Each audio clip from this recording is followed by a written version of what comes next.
continuar con más información y es que ya ha empezado una nueva audiencia en el juicio que se le sigue a Alberto Fujimori por el tema de los derechos humanos. Seguiremos entonces con la sustentación de la defensa del ex presidente Alberto Fujimori a cargo de su abogado César Nakazaki, pero seguramente también tendremos conexión en vivo desde Palacio de Gobierno con la entrega de la distinción a Quina Malpartida, ¿no? Así es, hoy día le dan los laureles.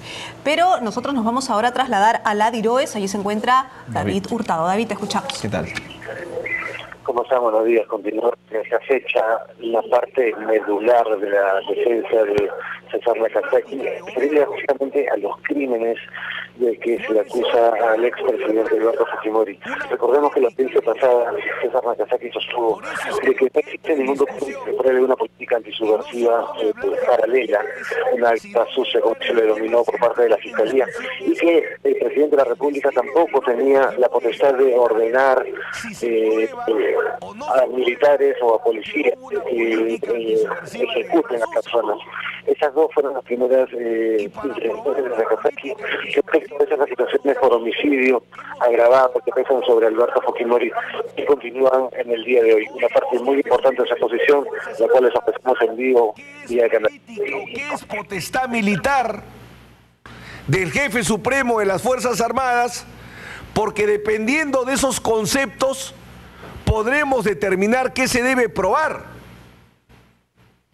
Si el tribunal fija en la Constitución qué significa la jefatura presidencial de jefe supremo de las Fuerzas Armadas, y si el tribunal fija en qué consiste la potestad de presidir el sistema de defensa nacional, el tribunal estará en condiciones de fijar cuáles son los hechos que se tienen que probar.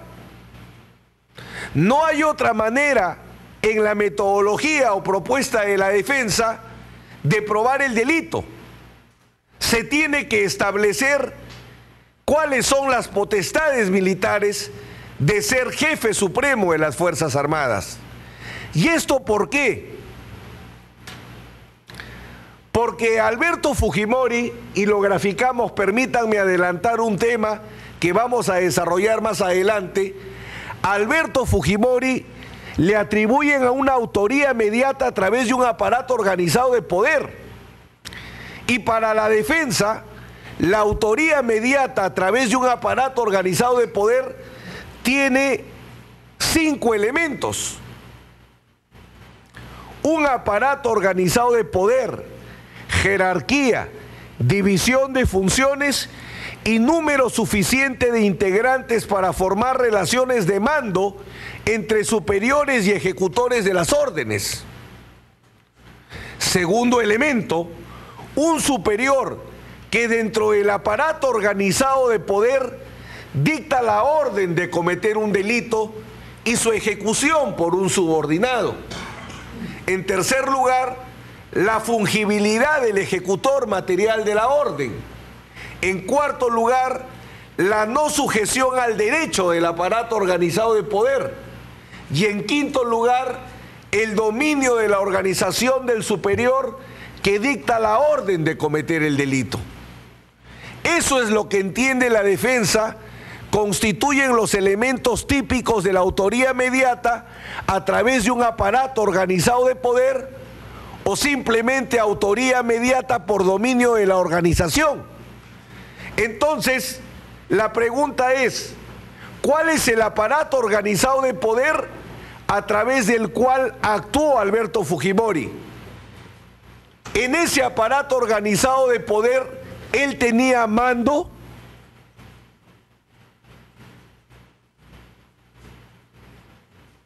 Ese mando le permitió dictar una orden de asesinato, una orden de guerra sucia.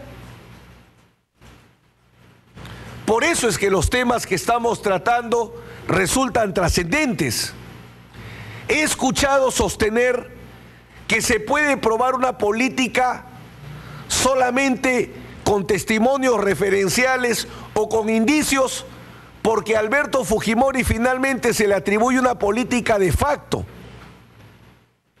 Y eso no es correcto, porque si avanzamos un poquito más en la autoría por el dominio por organización, Y permítanme adelantar otra idea. Hay 3 clases de aparatos organizados de poder. Y para esto trabajamos con la obra de Patricia Faraldo Cabana, Responsabilidad penal del dirigente en estructuras jerárquicas, una de las obras más importantes en esta materia que existe en el lenguaje hispano. Y ella distingue 3 aparatos de poder: el Estado criminal, el terrorismo de Estado o guerra sucia llevada a cabo por organizaciones estatales y las organizaciones delictivas paraestatales. Pregunto, ¿cuál de las 3 es el objeto de la acusación, señor presidente? ¿Por qué lo acusan a Alberto Fujimori? ¿Lo acusan por haber actuado en un estado criminal? ¿Lo acusan por haber realizado una guerra sucia a través de un órgano estatal? ¿O lo acusan por haber formado una organización delictiva paraestatal? ¿Cuál es el aparato organizado de poder sobre el cual se basa la acusación? Insisto, para saber qué hechos se tienen que probar.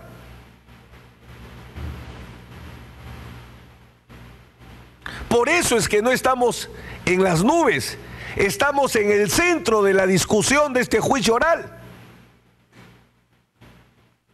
¿Cómo saber, señores miembros de este Tribunal Supremo, si el aparato organizado sobre el cual se atribuye actuó nuestro defendido, insisto, es un estado criminal, es un órgano estatal que realizó una guerra sucia, o es un órgano paraestatal? ¿Y saben cuál es la afirmación clave o el hecho clave para saber cuál atribuye el fiscal? Y ese es el problema, y hay que decirlo, de no trabajar técnicamente el caso. La Fiscalía no ha hecho un enfrentamiento técnico del caso,